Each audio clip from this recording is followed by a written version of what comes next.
My name is Aurora, and if you saw my life from the outside, the corner office with the spectacular view of Lake Michigan, the carefully curated wardrobe, the sleek Audi in the garage, you'd call me lucky. My family certainly did. They called it luck, but I called it 18 years of grinding, 80-hour work weeks, and sacrificing everything personal for professional growth. I didn't inherit anything. I built it all, moving from our quiet suburban town outside Chicago to the heart of the city, driven by a deep-seated need to prove my own worth. In my family's narrative, my success wasn't a product of discipline. It was a cosmic fluke.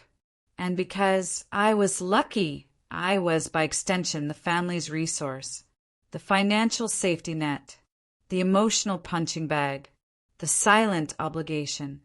My sister, Lynn, 3 years my senior, embraced a different life path. She got pregnant with Chloe at 20, dropped out of community college in Joliet, and since then, she's drifted between minimum wage jobs and a rotating cast of transient boyfriends. I never judged her choices, but those choices invariably led her to my checking account. Nat, the landlord in Naperville, is threatening eviction again. Could you cover this month? Just this one time. That one time became a monthly ritual, arriving with the predictable rhythm of a tax bill. Lynn's financial crises were my constants. Her car broke down. Wire money for a new transmission. Chloe needed a trip to Disney that was essential for her childhood development. My credit card, which I added Lynn to 2 years ago for genuine emergencies, covered the whole thing. It was supposed to be for a hospital visit or a sudden funeral. Instead, it funded designer handbag rentals, weekend getaways to Wisconsin Dells, and dinners at restaurants she couldn't afford. Meals, ironically, that were nicer than any dinner she ever treated me to. Every month, the statement arrived, and every month I paid it off, swallowing the frustration with the mantra, "Family helps family, right?" My niece, Chloe, was the beneficiary of my sister's entitlement. When Chloe turned 16 and needed independence, I bought her a $32,000 practically new Honda Accord. I titled it in my name for the insurance break, a detail that infuriated Chloe. "You can use it until you graduate," I told her, watching her face sour at the word use instead of own. She treated it like a rented vehicle, covered in fast food wrappers, and often posting pictures of herself leaning against it on social media with smug captions like, "Perks of being me." The real puppet master, though, was my mother, Elaine. She enabled Lynn's fecklessness and diminished my achievements my entire life. I can still picture the childhood piano recital. My flawless performance earned a distracted, "Nice job, honey."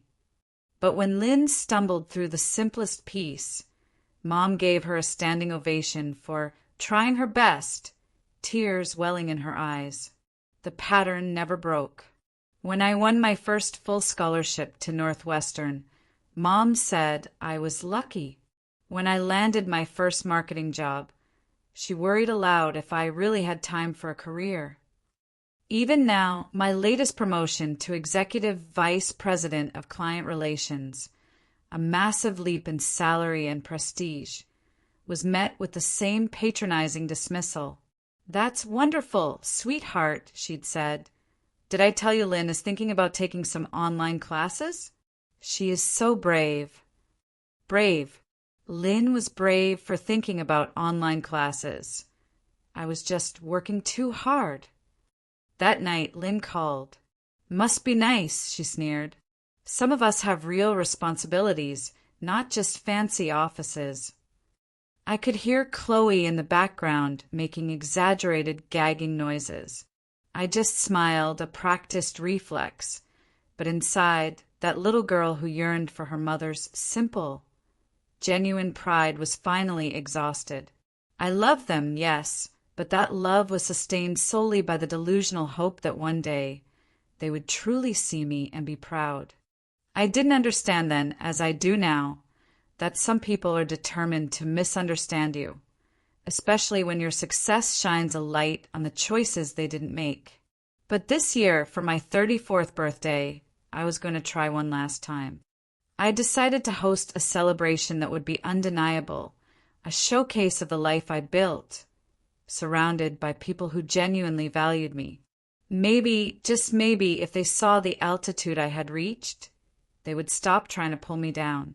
I was about to embark on a project born of desperate, misplaced hope, a project that would end in the most public and shocking humiliation of my life, but which paradoxically would lead to the only true freedom I had ever known.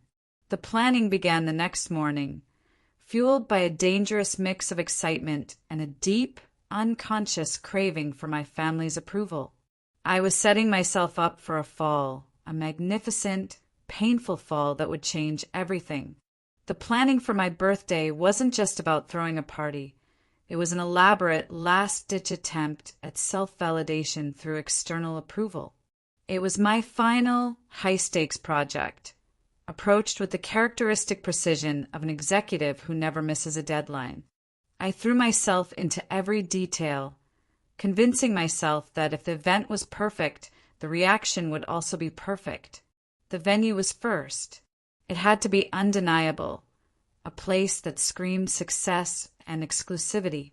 I chose Étoile, an acclaimed French-American restaurant in the West Loop of Chicago, known for its near-impossible 3-month reservation window and its subtle, old-money elegance.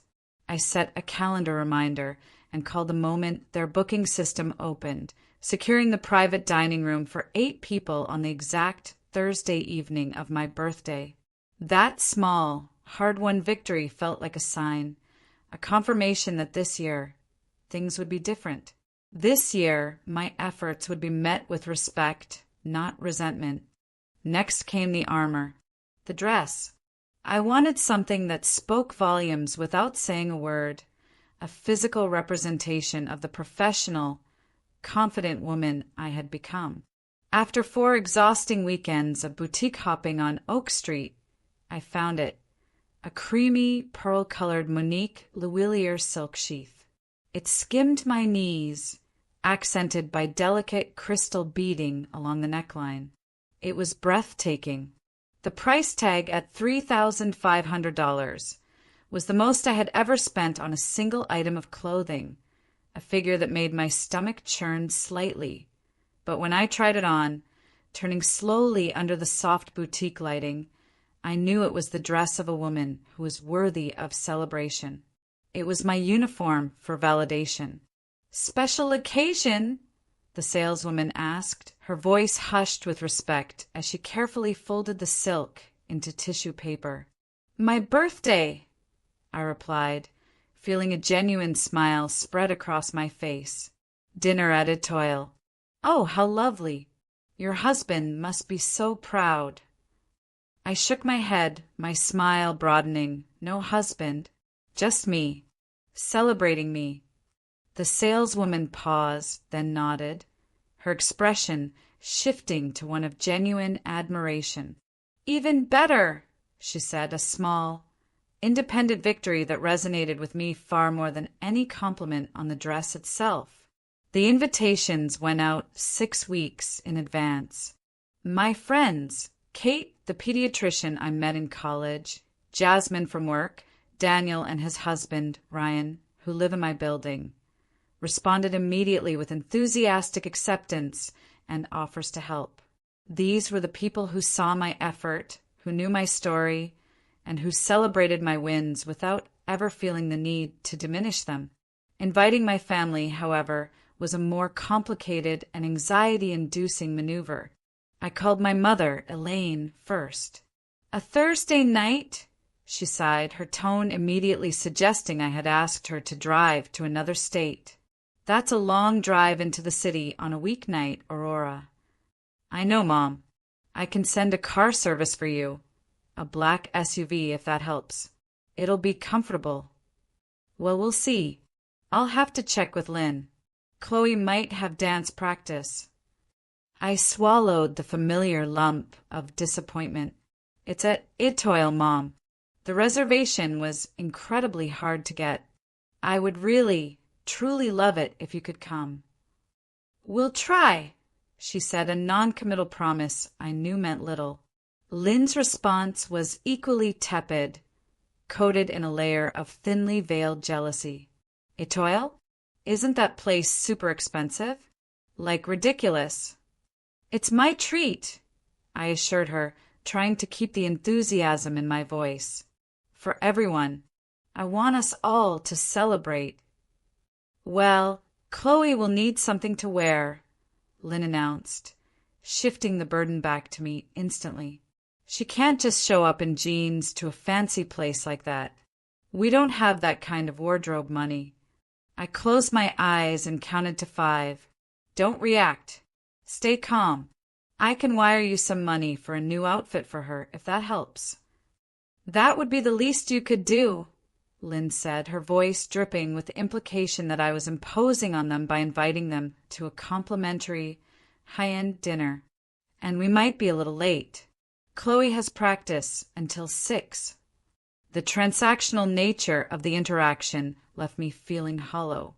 I had secured a table at one of the most desired restaurants in the Midwest and purchased an expensive dress, all for the sole purpose of seeking validation that I knew, deep down, they were incapable of giving. But I was committed. I clung to the hope that, surrounded by the undeniable proof of my success, the trappings of my hard-won life, they would finally understand my worth. It was a fantasy, a beautiful, fragile one, and I was about to watch it shatter into 1,000 pieces. The day of my 34th birthday dawned clear and bright over Lake Michigan, but the anxiety in my stomach was a persistent gray cloud. I had scheduled a full day of pampering, a deep tissue massage, a facial and professional hair and makeup. It wasn't extravagance, it was emotional fortification. As I sipped my coffee, I allowed the fantasy to take hold one last time. Tonight would be different. Tonight, my family would see the woman behind the paycheck, the dedication behind the luck. They would finally be proud. By 6 o'clock, I was ready. The Monarchy Louvillier dress fit like a second skin, the creamy silk shimmering with every movement. My hair fell in soft, professional waves, and my makeup was refined, enhancing my features without masking the confidence I felt, or at least the confidence I was performing. I looked, objectively, exactly as I had hoped, successful, confident, and utterly worthy of a momentous celebration. The staff at Itoil greeted me with the respect I commanded in my professional life.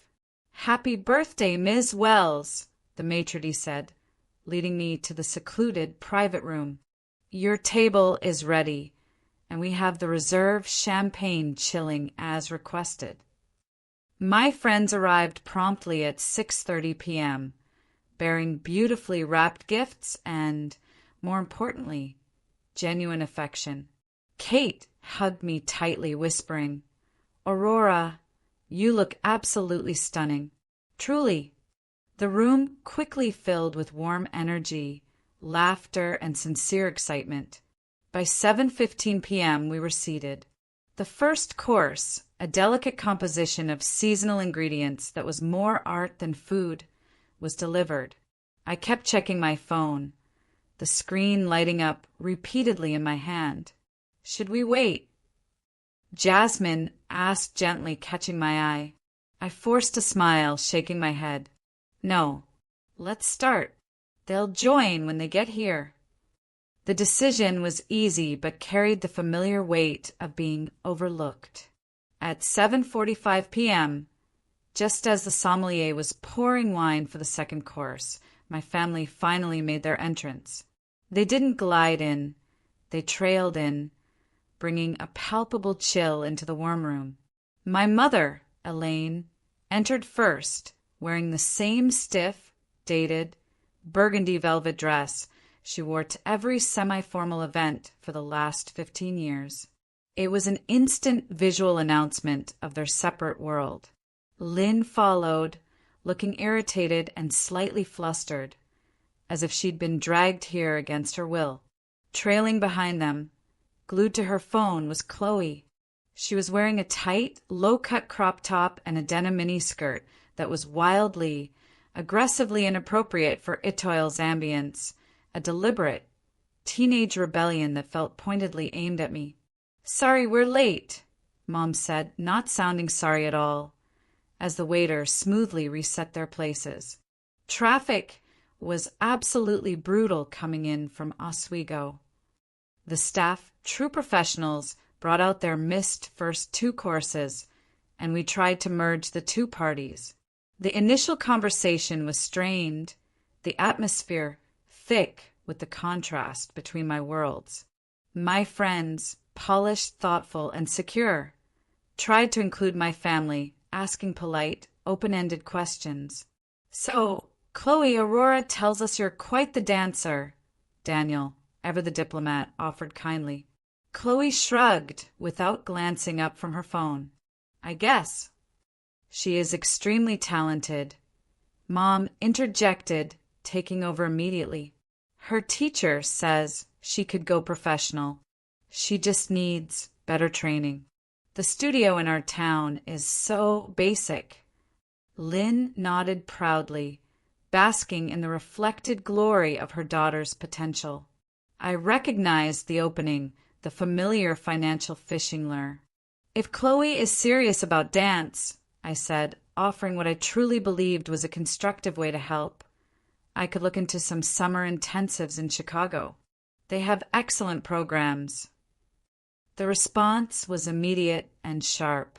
"We can't all afford to live in luxury high-rises, Aurora," Lynn snapped, leaning forward. "Some of us have to make do with what we have."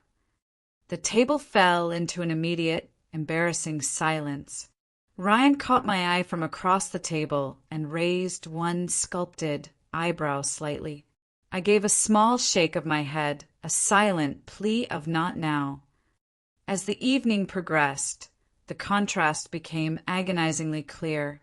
My friends elevated the mood, sharing stories that highlighted my better qualities, creating an atmosphere of genuine celebration. My family sat stiffly, contributing little except the occasional cutting remark that chipped away at my composure. When it came time for the toasts, the dissonance was deafening. Kate raised her glass first. "To Aurora, who has been my rock for 15 years. Your kindness is matched only by your determination. I am so proud to call you my friend." Others followed with similar, heartfelt sentiments. When it came to my family's turn, Mom simply mumbled, "Happy birthday, sweetheart. 34 already. Time certainly flies." Lynn lifted her glass, reluctantly, managing a backhanded compliment that felt more like a passive-aggressive jab. "To my little sister, always reaching for the stars while the rest of us stay on the ground." Chloe, engrossed in a text conversation, didn't bother to toast at all. I looked at the beautiful, expensive silk clinging to my body, the elegant room, the genuine smiles of my friends, and the rigid, resentful faces of my family. I realized then that no amount of success, no amount of money, and no amount of effort could buy the simple, honest pride I was so desperately seeking from them. The stage was set, and I was about to be humiliated in front of the only people who truly mattered to me, my real friends, all because of one final, naive act of longing for a love that was never going to be freely given. The gift opening segment, typically a moment of warmth and connection, felt like a public exhibition of our fractured family dynamic. My friends, understanding the meticulous nature of my life, had chosen gifts that were thoughtful and deeply personal. Kate and Jasmine went in together on a stunning embossed leather portfolio with my initials, perfect for my executive meetings. Daniel and Ryan had gifted me a weekend spa package at a beautiful resort in Michigan, encouraging me to actually take a break. Each gift was accompanied by a heartfelt card, affirming our bond. Then came Lynn's gift. I tried to keep my expression neutral as I peeled back the wrapping paper. It was a scented candle, not a nice one from a department store, but a cheap, sickly sweet vanilla candle from a discount store. It was still in the original cellophane wrapping, and tucked beneath the bow, clearly visible, was the orange clearance sticker with the $9.99 price tag. The card, hastily scribbled on a generic gas station display piece, simply read, "Happy birthday, sis," with their names scrawled messily at the bottom. I placed it gently with the others, trying to inject warmth into my voice. "Thank you, this is lovely." Lynn, predictably, took the offensive immediately. "We can't all afford fancy presents, Aurora," she said defensively, her voice loud enough to carry across the dining room. "Some of us have real expenses. Unlike you, we live in the real world." The air thickened with awkwardness. My friends looked down, shuffling silverware and avoiding eye contact. They were seeing unfiltered, the dynamic I had spent years hiding and minimizing. I felt a wave of cold realization. This wasn't about the candle. It was about Lynn needing to make me small so she could feel bigger. She wasn't just gifting me a cheap item. She was gifting me her resentment. The dessert course arrived next, a temporary distraction. It was an elaborate architectural construction of dark chocolate and edible flowers. A true work of art, with "Happy Birthday, Aurora" written delicately in gold leaf across the plate. The waiter described the components with theatrical flair, and a sparkler flared to life, drawing the attention of nearby tables. For one fleeting moment, I allowed myself to feel that pride again. This was my life, the one I had earned. For just a second, I enjoyed the celebration without apology, basking in the glow of the sparkler and the genuine admiration of my friends. That moment of peace was instantly shattered. I noticed Chloe leaning in, whispering urgently to Lynn. Lynn smirked and whispered something back. My mother, Elaine, leaned in to join their private, conspiratorial huddle, all three of them glancing at me with expressions that made the dessert in front of me feel suddenly heavy and indigestible. My stomach tightened, a familiar clenching that always preceded a disaster. "Everything okay?" I asked lightly, trying to offer a neutral olive branch and puncture the bubble of secrecy. "Just fine," Mom replied, her voice too bright. "Chloe was just saying how fancy everything is." The word fancy was laced with scorn. I turned to my niece, trying one last time to connect. "I'm glad you could come, Chloe. I know weeknight events are hard with your schedule." Chloe finally looked directly at me, her eyes hardened by a year of teenage cynicism mixed with inherited bitterness. "Yeah, whatever. Must be nice to waste money like this when there are people starving." Lynn offered a weak, half-hearted reprimand that contained no actual discipline. "Chloe, honey, be nice. It's your aunt's birthday." My friends exchanged uncomfortable glances. Daniel cleared his throat, trying to pivot the conversation back to a safe topic. "So, Aurora was telling us you might be looking at colleges soon, Chloe. Any thoughts on what you might want to study?" Chloe rolled her eyes with an exaggerated sigh that suggested Daniel was the most boring person in the world. "Not everyone gets to go to college. Some of us have to work for a living." "Actually," I interjected, trying to keep my voice even and calm. Feeling the precariousness of the situation, "I have been putting aside some money for your education. I started a college fund when you were born.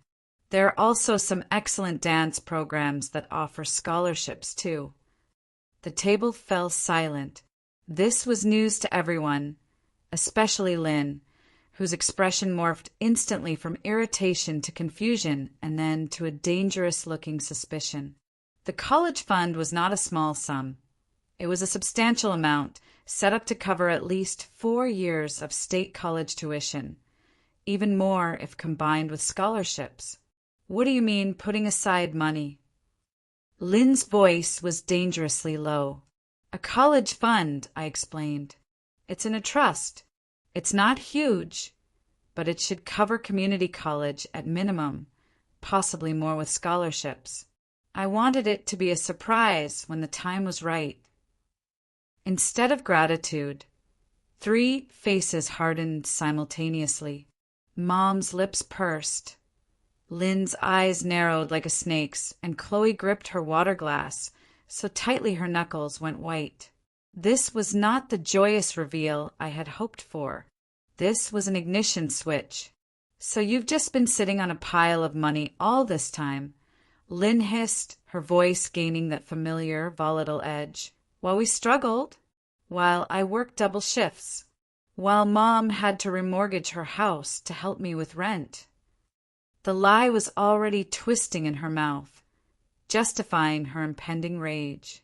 My last, desperate attempt at connection had only confirmed their worst assumption, that I was always holding out on them, always judging them, always playing the savior. Lynn's accusation that I had been selfishly sitting on money while they struggled hit me with the force of an actual punch. The sheer audacity of the claim, the way she managed to twist my long-term generosity and foresight into a moral failing, made my head swim. That is not what I said. I began feeling the beautiful, painstakingly planned evening slipping away from me like sand. I specifically set it aside for Chloe's education. It's in a legal trust. That money was never meant to pay your rent or fund your shopping sprees, Lynn. Always the savior, Lynn sneered, leaning back in her chair, a look of profound contempt fixed on her face. Always making the rest of us look bad, making us feel inadequate. My friends were now openly uncomfortable. Kate placed a hand on my arm, a silent, supportive anchor. What could she say? This was a family explosion, our deepest, most toxic secrets being violently aired in a setting where the average price of an appetizer was $70. Let's just enjoy dessert, I suggested, pleading with my voice, attempting one final, futile move to salvage the celebration. We can discuss the college fund another time. No, let's discuss it now. Chloe suddenly spoke up. She stood up so abruptly her chair scraped loudly across the floor, drawing even more eyes from the adjacent dining area.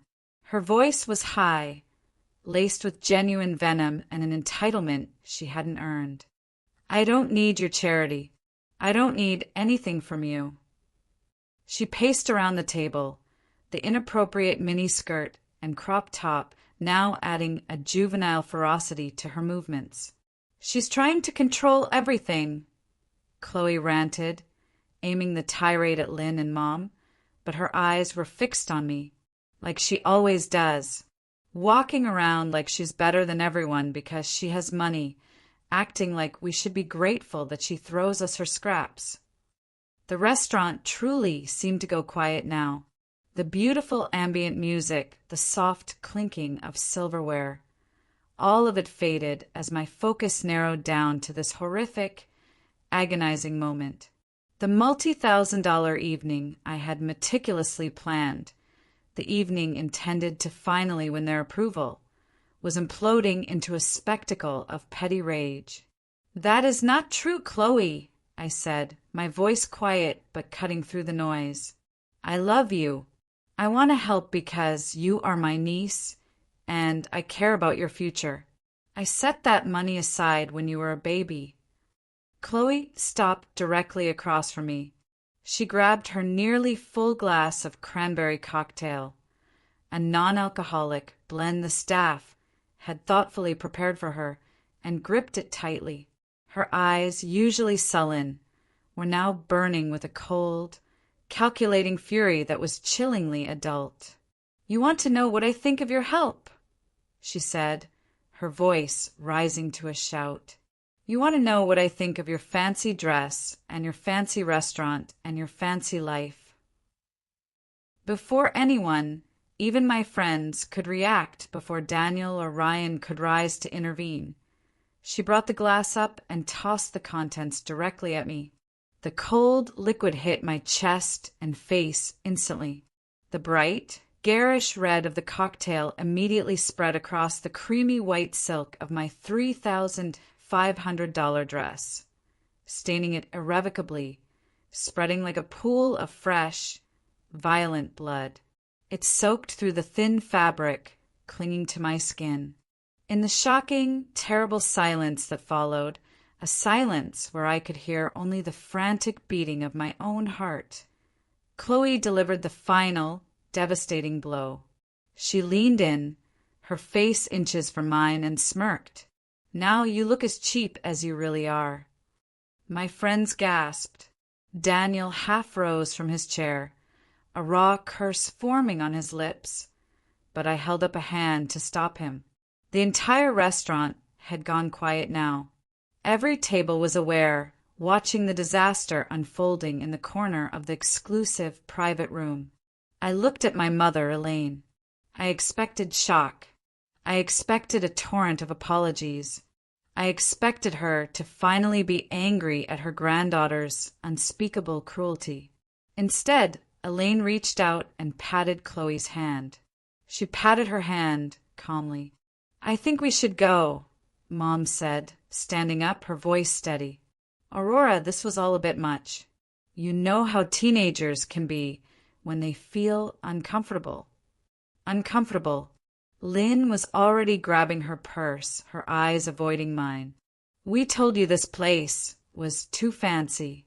You should have just done something simple if you wanted us to come." They walked out, leaving me sitting there, frozen, the bright red rivulets of cocktail dripping from my ruined dress onto the pristine white linen tablecloth. Humiliated, stained, and finally, utterly, completely broken free. I sat there, frozen, for what felt like an eternity. The cranberry cocktail, thick and sticky, clung to the silk, saturating the expensive fabric and running down my chest.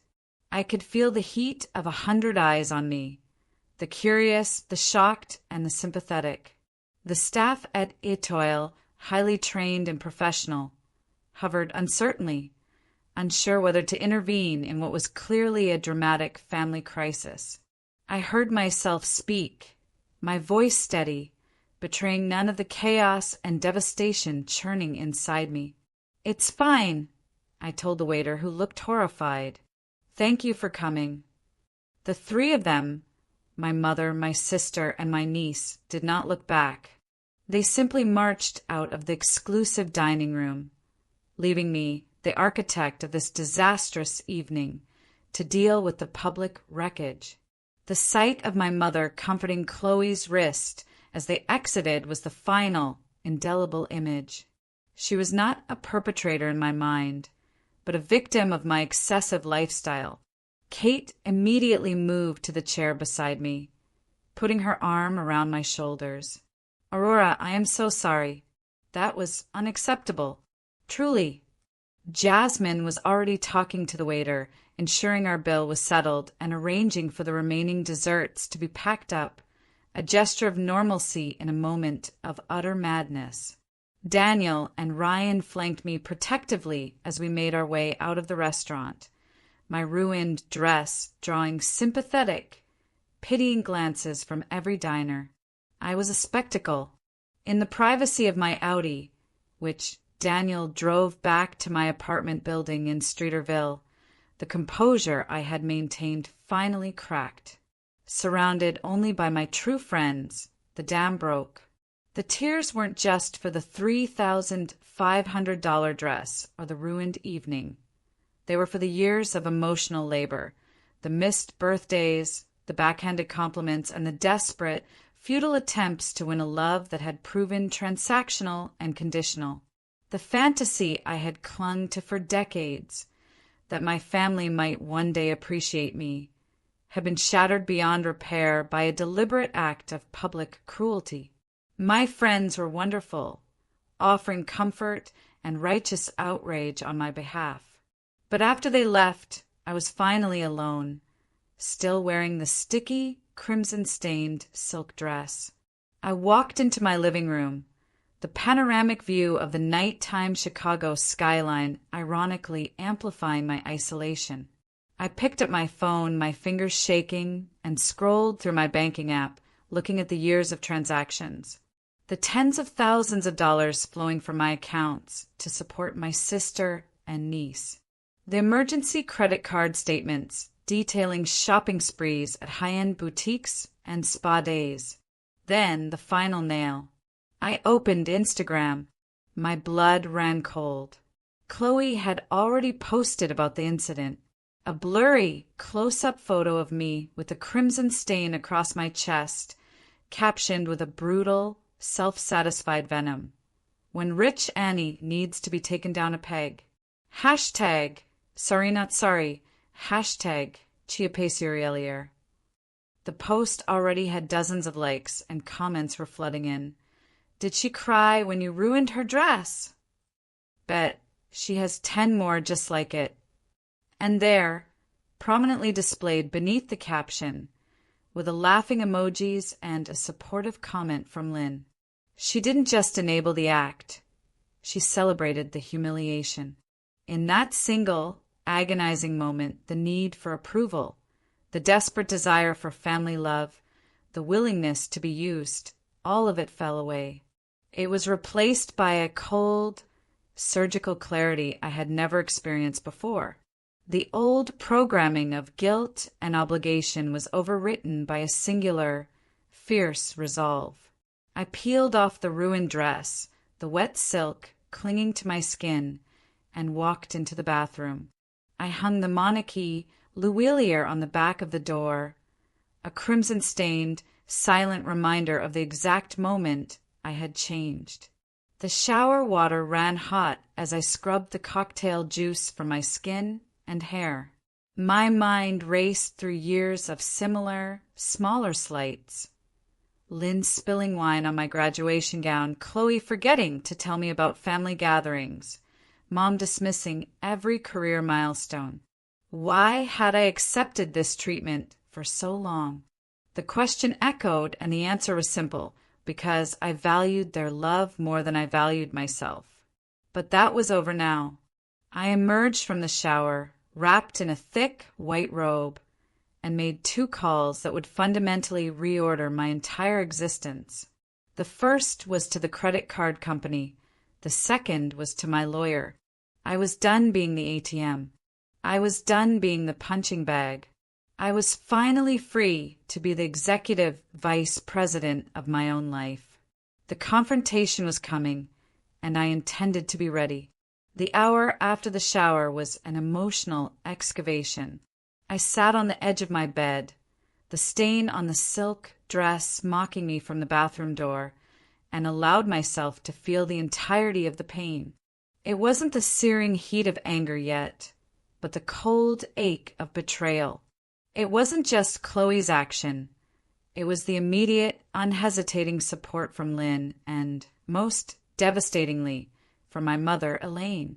It was the collective, final statement, we see your success and we resent it. We will always choose resentment over respect. My phone buzzed relentlessly. Kate, Aurora, are you okay? Want me to come back over? Jasmine, that was inexcusable. We're here for you. Lynn's texts had started to trickle in, aggressive and defensive. It was just a cocktail. Stop being so dramatic. We need that card. Don't you dare do anything crazy. I didn't respond to any of them. I needed solitude to solidify the boundary I was about to draw. I opened my laptop and pulled up my financial records, determining the exact scale of my servitude. The evidence was damning, laid out in cold, hard numbers. In the last 5 years alone, the total financial drain was staggering. I had funneled over $75,000 into Lynn's emergency, rent, utilities, and general upkeep. The credit card I had made her an authorized user on showed charges exceeding $41,000, not for life-saving surgery, but for clothing stores, high-end salons, and spa treatments in the city. The Honda Accord I bought for Chloe was worth $32,000, and I paid the insurance and maintenance, another $4,000 annually. When I combined the transfers, the credit card abuse, and the car costs, the total figure was over $116,000, a number so enormous it took my breath away. That was a down payment on a stunning vacation condo in Miami, or nearly 5 years off my retirement timeline. Instead, it was simply gone, fueling the very people who had just humiliated me. The sight of that number transformed the ache of betrayal into a cold, diamond-hard resolve. This was no longer about love or family. It was about predatory behavior and self-preservation. I then forced myself to look at Chloe's social media again. Beyond the stained dress photo, she had posted several subtly recorded videos from the dinner. One zooming in on my face as I opened Lynn's discount candle, captioned, "Annie pretending to like the dollar store candle while sitting in her $1,000 dress. Hashtag fake, hashtag rich plepperblums." Lynn had liked and commented with a string of laughing emojis on every single one. The realization that they were planning and executing the humiliation, filming it for online validation, was the true shock. They hadn't just accidentally hurt me. They had weaponized their entitlement. I picked up the phone. The first call was to my credit card company. "I need to cancel a card and remove an authorized user immediately." "Yes, the reason is misuse and fraud against our agreement." The representative was surprisingly understanding, immediately canceling Lynn's specific card and promising a new one with a different number would be rushed to me. One call, 10 minutes, and a major avenue of exploitation was permanently closed. The relief was immense, a physical lightening of the pressure on my chest. The second call was to Thomas, a property lawyer friend, who was initially furious about the dinner incident. I explained the situation with the car, registered in my name, insurance in my name, payments from my account, but treated as Chloe's property. "Aurora, you're on completely solid legal ground," Thomas assured me. "The vehicle is legally yours. You can reclaim it at any time. A verbal agreement for use is not ownership, especially with a minor. I'll draft a quick document for you to have on hand for the tow company if they push back, but it's yours. Take it back." That conversation was the last push I needed. The car was the symbolic center of Chloe's entitlement, the physical manifestation of my misplaced generosity. Taking it back was a non-negotiable step toward reclaiming my self-respect. I hung up the phone with Thomas, walked back to the bathroom, and stared at the ruined silk dress. It was no longer a symbol of loss. It was a flag marking my turning point. I was ready to witness the fallout. The next 24 hours were going to be explosive, but for the first time in my adult life, I wasn't afraid. The morning after my birthday disaster unfolded with a methodical, almost serene precision. I woke up early after a surprisingly restful sleep. The clarity I felt was almost euphoric, like a deep-sea diver finally breaking the surface after years underwater. I reviewed my action plan, making sure every step was legally sound and emotionally bulletproof. My first call was to my financial advisor, Janet. We had a standing quarterly meeting, but this couldn't wait. "Janet, I need to review my financial commitments. I am making some significant changes to my family support arrangements." Janet, who had long and tactfully questioned the exorbitant level of support I provided to Lynn, was immediately available. "I have time this afternoon, Aurora. Come in at 1. We'll run the numbers." The thought of seeing my financial future without the $116,000 burden was exhilarating. Next, I focused on the immediate, tangible loss, the car. I called a reputable towing and recovery company in the suburbs. I explained that I needed my vehicle, a silver Honda Accord, detailing the VIN, retrieved from the parking lot of Chloe's high school during morning dance practice.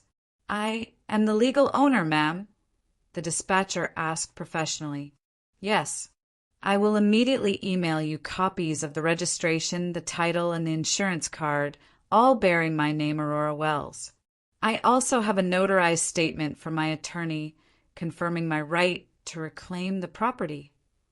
I made sure to emphasize the legal weight of my claim. "Understood, ma'am. We'll secure the vehicle and transport it to your building's garage by noon. We're discreet." "Thank you. Please be very discreet," I requested. "There may be some confusion over the ownership. The driver should simply explain that the legal owner is reclaiming their property." I then called my corporate office and took a personal day. This confrontation, the final, necessary act of separating my life from theirs, would require my full, undivided attention. At 7:50 a.m., the first sign of the fallout arrived. My phone exploded with notifications. Lynn had tried to use the emergency credit card for a massive grocery run, a sign she was already running on empty. Her initial texts were confusion, card not working, need you to call the bank, hello. Then confusion gave way to entitled fury. I'm stranded at checkout, Aurora.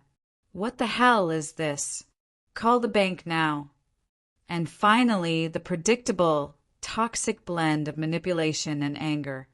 Are you seriously doing this over last night? Real mature. I need that card for emergencies. You are being completely petty and vindictive.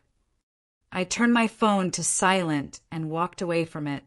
I felt a surge of guilt, an old, persistent voice in my head that screamed, "You are letting your family down. Family obligations are sacred." But the new voice, cold and rational, countered. "They violated the terms of your generosity. You are not their manager." The messages continued throughout the early morning, including several from my mother, Elaine. "Aurora, your sister needs that card for emergencies. Whatever happened at dinner is no reason to punish her financially. You're better than this." The familiar guilt trip felt weak and hollow now. I didn't respond to any of them. I let the silence speak for itself, an unfamiliar and terrifying boundary for them. I spent the next hour preparing for the afternoon meeting. I gathered the bank statements, the credit card bills showing the spot charges and designer expenses, the car payments, the insurance documents, and the screenshots of Chloe's mocking social media posts. I laid everything out on my dining room table in clear, undeniable detail, ready to confront them not with emotion, but with facts. At 11:30 a.m., the tow company called. "We have secured the vehicle, ma'am. There was a young lady who attempted to prevent us from taking it, but we explained the situation and showed her the documentation. The car is on its way to your building now." I thanked them, adding a generous tip for handling the inevitable drama. I knew exactly what that young lady's reaction must have been. And sure enough, at 11:45 a.m., my phone rang. It was Chloe. I took a deep breath, braced myself, and finally answered. I was ready to witness the spectacular implosion of their carefully constructed dependence. I let the phone ring once more before answering Chloe's call. Her voice, when she spoke, was high-pitched and laced with barely contained panic, a sound that in the past would have instantly triggered my protective instincts. "My car is gone. Someone stole my car from the school parking lot," she shrieked, the drama of a 17-year-old realizing she was suddenly accountable echoing through the receiver. I took a deep, steadying breath. It's not your car, Chloe. It is mine. I bought it. I pay the insurance, and my name is on the registration. I have arranged to have it returned to me. The resulting silence was a sharp, audible click of comprehension before the explosion. You can't do that. How am I supposed to get to school? To dance? This is illegal. I'm going to call the police. It is perfectly legal, I replied, my voice calm, the very antithesis of her hysteria. As I said, it is my car, temporarily loaned to you. I am simply reclaiming my property. Is this because of last night? Her voice cracked, shifting gears instantly from rage to the desperate, manipulative plea. Are you seriously this petty? It was just a joke. Humiliating me in public, destroying a $3,500 dress, and then posting mocking videos online is not a joke, Chloe. Those are deliberate acts of cruelty. And yes, this is a consequence of your behavior, but it's also long overdue. The car was always mine, loaned to you until you proved you could be a responsible steward of my property. You have lost that privilege. She began to cry, the manipulative sobs I had heard so many times before when she didn't get her way, the sudden, dramatic gasps for air. Please, Aunt Aurora, I need the car. I'll die if I can't get to dance. I'll delete the posts. I'm sorry. I'm sorry. I am sorry too, I said, surprised to find that I genuinely meant it, not for my actions, but for the position she was in. But my decision is final. We can discuss this further when you come with your mother to my apartment at 3 this afternoon. I hung up as she was still pleading, a clear, decisive click ending the conversation. Within minutes, Lynn's number flashed on my screen. I let it go straight to voicemail, listening afterward to her rage-filled message, a stream of invective accusing me of destroying her daughter's life over a little spilled drink. The sheer denial of reality was astonishing. My mother, Elaine, called next. Her voice was tearful, the particular mixture of disappointment and manipulation she had perfected over decades. Aurora, what is this I hear about you taking Chloe's car and canceling your sister's credit card over a little spilled drink? This family helps each other. We don't punish each other over small incidents. That is a rather significant understatement of what happened, Mom. And yes, I have reclaimed my car and closed the credit account I was allowing Lynn to use. I agree that families should help each other, but help should be reciprocal and appreciated, not demanded and mocked. Chloe is just a child. She made a mistake. She is 17, Mom, old enough to understand cruelty, old enough to face consequences. She sighed heavily, shifting her tactic. What do you want? An apology? Fine, I am sure they will apologize if that is what it takes. What it takes for what? I asked sharply. To get the money flowing again? That is exactly the problem. Any apology given under those circumstances would be meaningless. So you're just cutting them off? Your own family. I am setting boundaries that should have been set long ago, I clarified.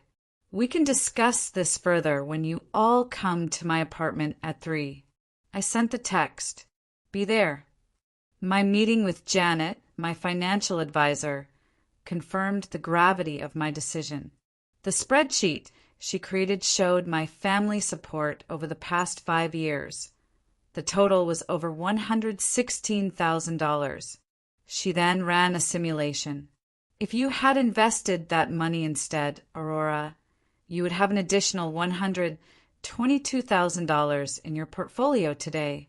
And moving forward, without those expenses, you could move your retirement timeline up by at least 5 years. The possibilities expanded before me. A life free from the constant burden. A future that was finally and completely mine. By the time I returned home, the tow company had delivered my Honda to the building garage. I spent the last hour before the meeting preparing my dining table. The financial documents spread out, the printed social media screenshots laid bare. This was not going to be a negotiation. It was going to be an accounting. I was no longer the little sister craving approval. I was the executive VP, and they were about to be audited. At precisely 2:55 p.m., my building's security called. "Ms. Wells, there are 3 people here to see you. Lynn, Chloe, and Elaine Wells." I took one last steadying breath, smoothed the non-designer, but perfectly tailored, black dress I was wearing and replied, "Please send them up." The knock came moments later. 3 sharp, aggressive raps that somehow conveyed all the fury and entitlement they felt. I opened the door to the expected tableau. Lynn, red-faced and simmering with barely contained rage. Chloe, puffy-eyed from crying but still defiant, her arms crossed tight over her chest. And my mother, Elaine, wearing her signature expression of sorrowful, heartbroken disappointment, the very look that had cowed me since childhood. "Come in," I said, calmly stepping aside. "We have a lot to discuss." They entered my apartment like invaders. Lynn stormed straight to the window, avoiding the dining table. Chloe slouched onto my pristine white couch, sulking. Mom stood in the middle of the room, radiating passive-aggressive martyr energy. "Sit down," I instructed, gesturing toward the dining table where I had arranged the documents. "I am not sitting anywhere until you explain yourself, Aurora," Lynn snapped. "How dare you strand my daughter at school? How dare you cancel my credit card without warning?" I remained calm, planting my feet firmly. "The car is registered in my name. I pay the insurance. It is legally mine. I allowed Chloe to use it. There is a significant difference, Lynn." My mother stepped forward, attempting her classic peacemaker role. "Aurora, honey, I understand you are upset about what happened at your birthday dinner, but this response is extremely disproportionate." "Is it?" I asked, pulling out a chair for myself and sitting down. "Please, all of you sit. I want to show you exactly what my disproportionate response is responding to." Reluctantly, they took seats around the table, Chloe still sulking, but now focused on the intimidating pile of documents. "These are my bank records for the past 5 years," I began, sliding a folder toward them. "They show every transfer made directly to Lynn's personal account for emergency rent and bills. The total is $75,632. Lynn's eyes widened slightly, but she said nothing. "These are the credit card statements for the account I allowed Lynn to use for emergencies." I pushed another folder forward. "The total charges come to $41,348 over 2 years. Items purchased include designer clothing, restaurant meals, concert tickets, and spa treatments. Not what most people would consider emergencies." My mother cleared her throat uncomfortably. "Family helps family, Aurora. You have been blessed with financial success."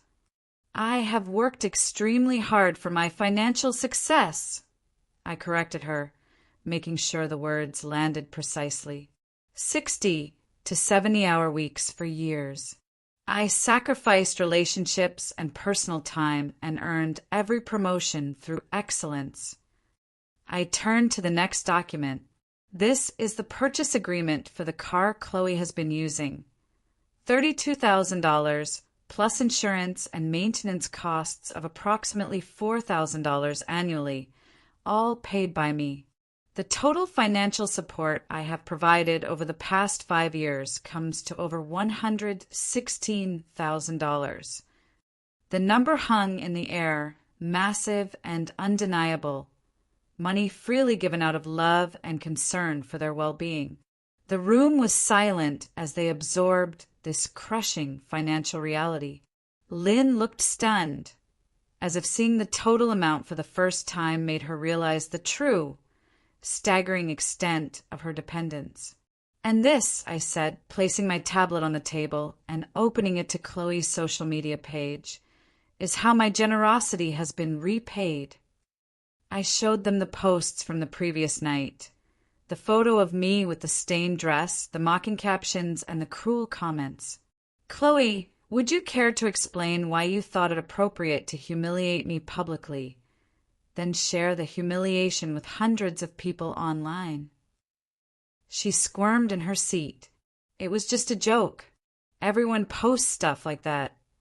A joke is something everyone laughs at. Did you see me laughing when you threw your drink on me? Did you think I would find it amusing to have a $3,500 dress ruined?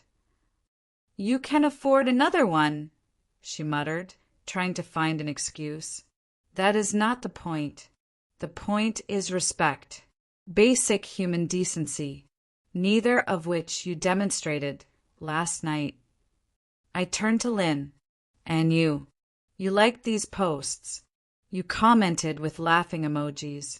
You encouraged this behavior." "I didn't think it was that serious," she defended weakly. "And you," I said finally, my gaze settling on my mother. "When Chloe threw her drink on me, you took her side.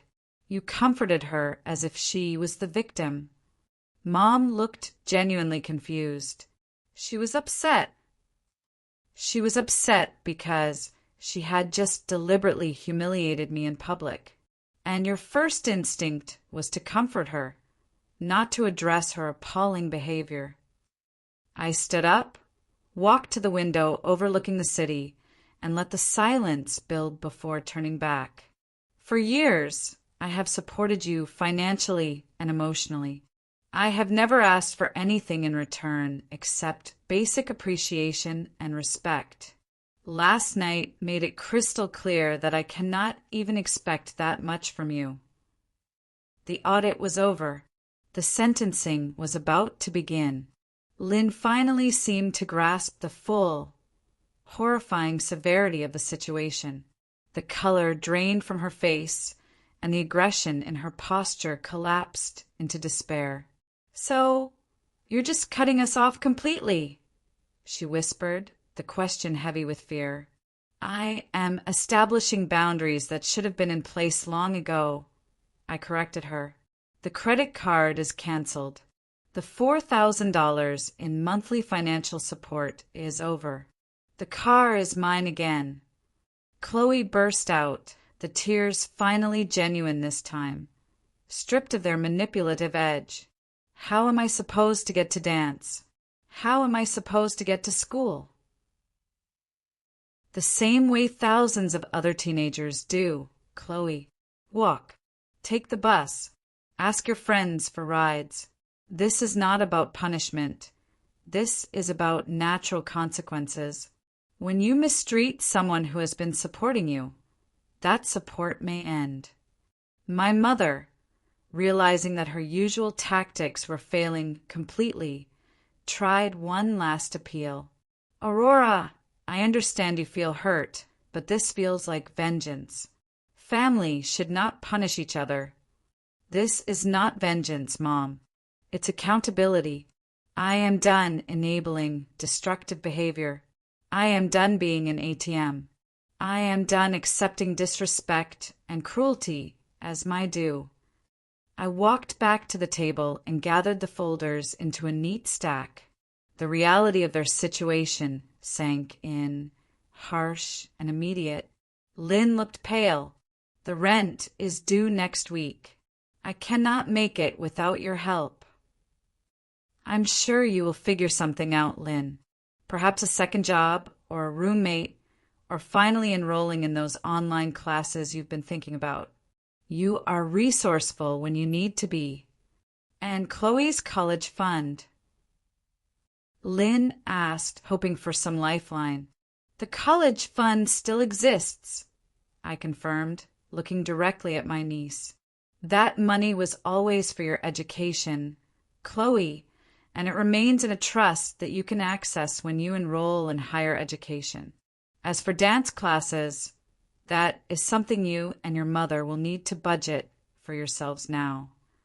Chloe's face registered a moment of pure shock. The money they couldn't access was the only money they still had. It was a calculated risk on my part, a final gesture of genuine, conditional love. I still believe in your future, but I will not fund your present dependency. A heavy silence fell. They exchanged lost, uncertain glances. The dynamic had shifted so violently that their usual playbook, the guilt, the manipulation, the anger, was useless. They had nothing left to leverage. So that's it? You are just done with us. Chloe's voice cracked again, this time with genuine fear replacing her bravado. I softened, but only slightly. I am not done with you. I am done enabling destructive behavior. I am done accepting disrespect. I want each of you to take some time to reflect on our relationship, on what you have contributed versus what you have taken, and whether that treatment reflects the love you claim to feel. I walked to the door and opened it, a clear, decisive signal that the conversation was over. I love you all, I said, surprising myself with the truth of it even now. But I will no longer accept being loved conditionally or treated disrespectfully. They filed out silently, the gravity of the situation finally sinking in. As my mother, Elaine, passed last in line, she paused. I never meant to hurt you, Aurora, she said softly, the first sign of genuine remorse I had ever heard from her. I know, Mom, I replied, my voice gentle but firm. But you did, repeatedly, and now we all have to live with the consequences of that. The door closed behind them. I was alone in the quiet of my apartment, and for the first time in my adult life I felt truly free. The weight of obligation, of unrequited familial love had lifted. A few days later, my phone buzzed with a text from Chloe. Not a demand, not an apology, just 4 simple sentences. Got a job at the mall. Retail is hard. Saving for a car. Not asking for money. Just wanted you to know. That simple message, free from demands or accusations, was the first tender shoot of something new, something real, growing from the scorched earth of our relationship. I replied simply, I'm proud of you, Chloe. That's not easy. The healing had begun. 6 months passed. 6 months of silence, punctuated only by my firm, factual responses to the occasional, desperate initial communication. My life transformed with a profound peace I hadn't known existed. The constant low-level hum of anxiety, the fear of the next phone call, the next crisis, the next massive credit card bill, vanished. My energy was my own again. I used the money I was no longer spending on Lynn's rent to take a long-postponed photography class, and even took a 2-week vacation to Italy, something I had dreamed of for years. The first month was, inevitably, the hardest for them. My phone buzzed constantly with texts alternating between rage, pleading, and guilt-tripping from Lynn and Elaine.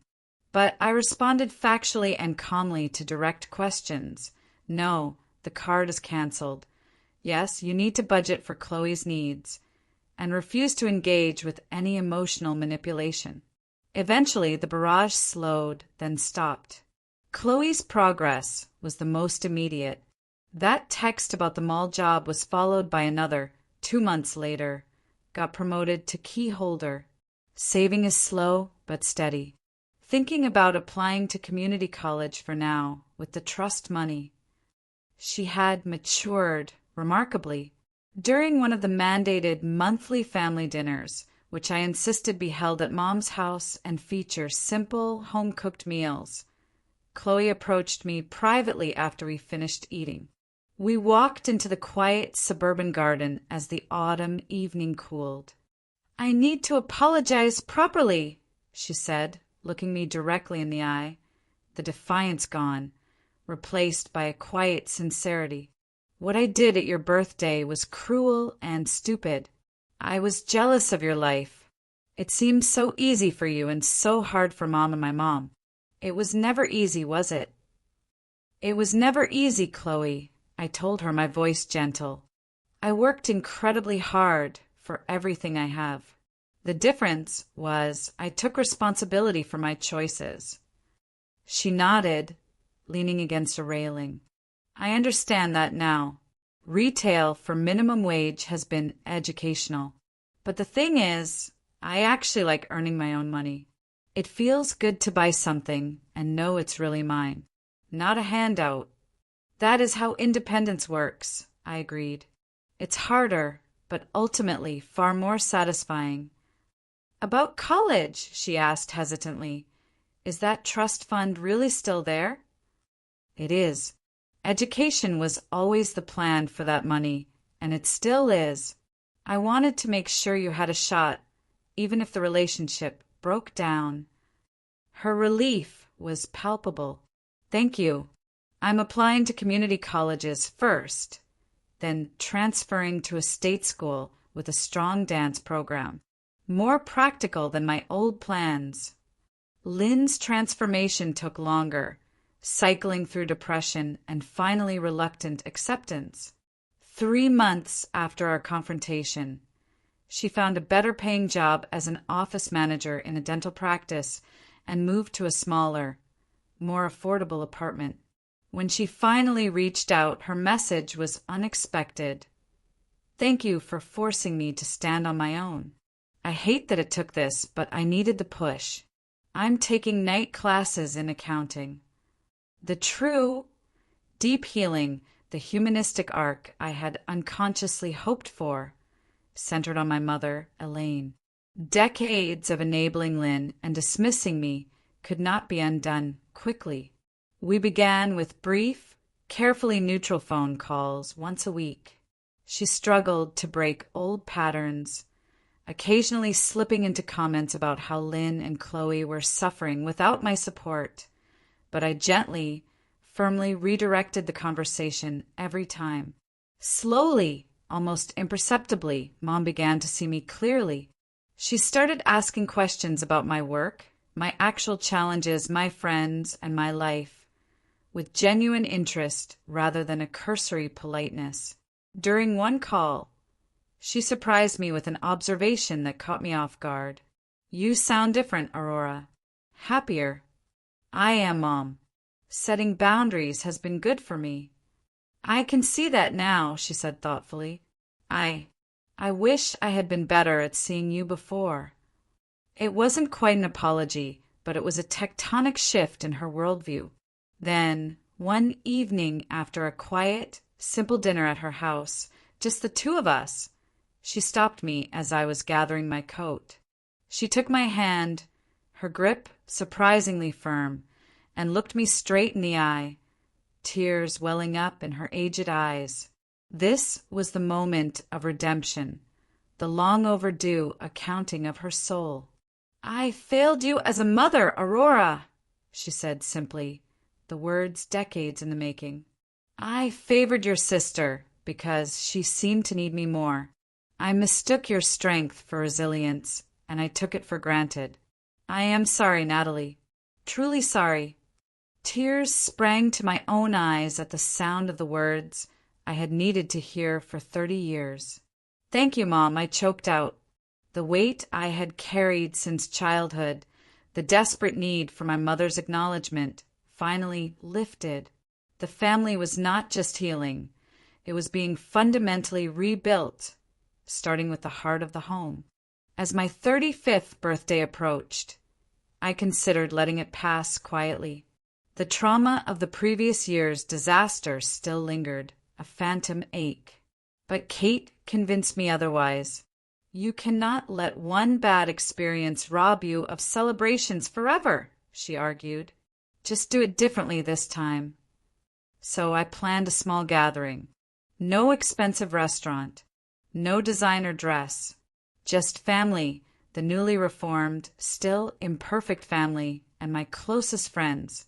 We held it at my mother, Elaine's house in the suburbs. A simple, home-cooked meal, genuine conversation, and a palpable atmosphere of cautious, mutual respect.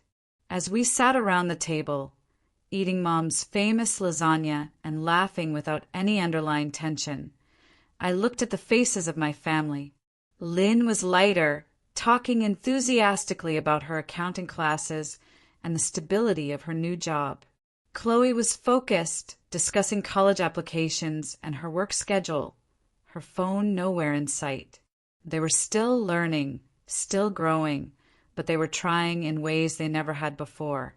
Chloe had made me a card this year, not a gas station card, but a simple, handmade one with a genuinely thoughtful message.